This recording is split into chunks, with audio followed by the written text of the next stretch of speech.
Greetings and salutations. How's it going, everybody?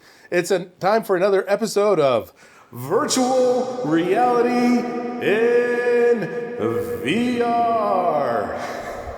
That's always so dumb. I don't know why I continue to do it. Anyways, it's another episode of Virtual Reality in VR. It is now it's December now. I think it's December. I don't even know what day it is. And it says right here it's December 6th. A little bit late in the evening on December 6th here, and wanted to talk to you about the MetaQuest 3. You're probably wondering, why are there Nintendo games here on display? I thought this was about virtual reality. I assure you it's still about virtual reality. We'll talk about that later. One reason why the later's now. The one reason we have these out is because Steam Link just kind of dropped an app onto the MetaQuest 2 and 3. So if you have your Steam VR installed, you can now get the Steam Link app that is available free on the store, and you can connect to your computer easily. Now, of course, this has been possible before with like virtual desktop, and you can also use the Oculus app, and you can connect and you can get into the Steam. But both of those kind of require things that go in between Steam that can take a little while to set up. Virtual desktop is something that is a continually updating piece of software, so it feels like every other time I use the software, I have to update it, and then I have to update the client on the computer, and then I have to connect the client, and I have to make sure things are closed down and all of that. Steam Link is like super easy to use. You install the app on your device, you turn on your Steam, you make sure that you're on the device, your Quest 3 or Quest 2 is on the same Wi-Fi as the computer is. It's best if you have the computer wired to that network, which I do. You can see messy cables and everything going through my house for wired internet connections so I can do things better. It's messy, and I apologize for my mess. One day, we'll clean up this room, or we'll move into another room and kind of do some other episodes. Either way, the Steam Link is really nice. I love it.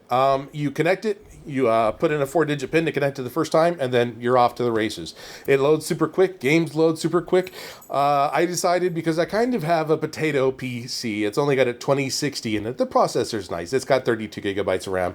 So it gets me by for editing and other things, but for the hardcore PC gaming, that's not where I'm at. So I played a little bit of the Half-Life 2 VR mod, which is a lot of fun. Half-Life 2 is the classic game. I think that came out just in 2000, 2002. Either way, early in PC gaming, and has kind of just been rolling along. A lot of games got built on the Half-Life engine. If we're talking about Portal and Team Fortress and all of those kind of things, Gary's mod. Either way, so they have the Half-Life 2 kind of official-ish Half-Life 2 VR mod, and I played some of that. You can see me playing over here. Also wanted to see how it did with more room scale applications, so I played some Job Simulator, which is always fun. Job Simulator is great.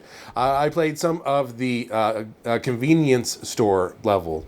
One of these days, there's a mode on Job Simulator that you can do long shifts, basically endless mode, where customers and you have to do your job all day long. It never stops. One day I want to do a marathon session of the convenience store just to kind of get that experience. Yeah, it seemed to work really well. I played some of my other favorites in there, the Zaccaria Pinball.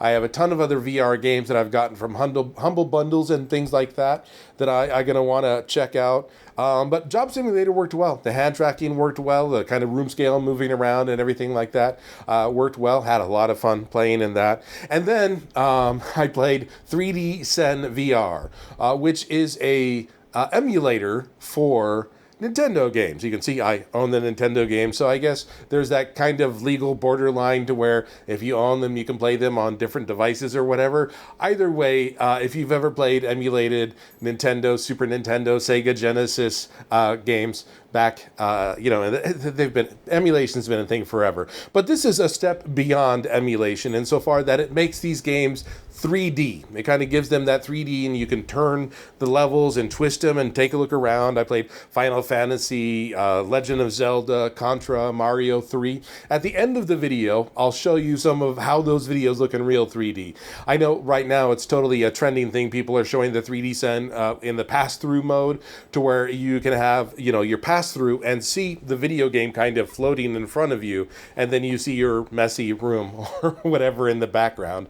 The only thing about the pass-through mode is that it passes through blacks. So like if it's a black background, so all of the blacks in the video game are passed through and transparent as well, so it doesn't look well. So for the example, the footage I'm putting at the end of the video, I'll have it in a variety of situations. You'll be able to see what it looks like in like an old TV and another old TV, because you can project it and make it look like you have a giant TV in front of you playing the game in 3D. A lot of fun stuff. Other than that, Beat Saber kind of also just dropped their OST6, which is for original soundtrack, which basically means the free games that you get with Beat Saber. I love that they are continuing to put out new, fresh content for that. Not just like crap content either, like good content. So the Beat Saber with OST also patched and has a 120 hertz mode, which the Quest 3 can take advantage of. I tried out the 120 hertz mode, and I'm generally playing in 90. I can't tell the difference, but I'm not really a hardcore Beat Saber player. I'm just now getting into it. I can play and handle things. I can play on a lot of levels on hard. I think I've done like one on expert, which is like $100 bills. The early songs there are a little bit easier than the later songs that come out. The 4 songs they put out for the original soundtrack 6 are Lindsey Sterling, heavyweight, a lot of violins and kind of electronic music. You know Lindsey Sterling. A lot of people really love her. I know that there's a Lindsey Sterling pack that you can get for synth riders, and I played some of that earlier, talked about that. And then there is Far Out with Liftoff, which is another, I don't know what to call this kind of music anymore. It's electronic music. It's a lot of noise. It's a lot of dubstep kind of thing. But it feels like music has now moved out of just the pure dubstep and just involving that. Either way, these kind of songs work really well in Beat Saber because you're beating the blocks and everything else, and they're making noises, so you're participating by making the music and doing the cuts and everything like that. It's great. Of course, DragonForce, Power of the Saber Blade, which is the big one everybody's talking about. This game, if in an Expert Plus mode, you'll see me over here. I play Expert Plus, and then I go and attempt to beat my high score.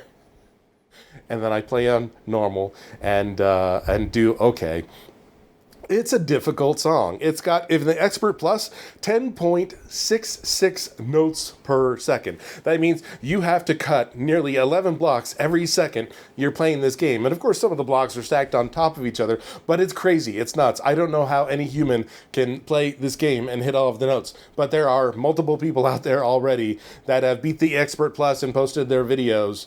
I don't, maybe they're bots, maybe they're dudes. It's crazy. It doesn't feel humanly possible, but I haven't spent a lot of time in this, and I am an elderly person compared to all these kids that are out there. They're double jointed. They can just throw and beat those, just go crazy. I've seen them. The Beat Saber's kind of become the Guitar Hero or the Rock Band, if you remember those games for the Xbox and PlayStation 3 era, Xbox 360, PlayStation 3, and then into other. They're still trying to get the Guitar Hero and Rock Band and bring them back and revive them. They've had multiple different versions. I don't know if they'll ever have them. I think there's even like a Rock Band guitar hanging out over there. This place is messy. Over here we got there's a Rock Band a keytar thing.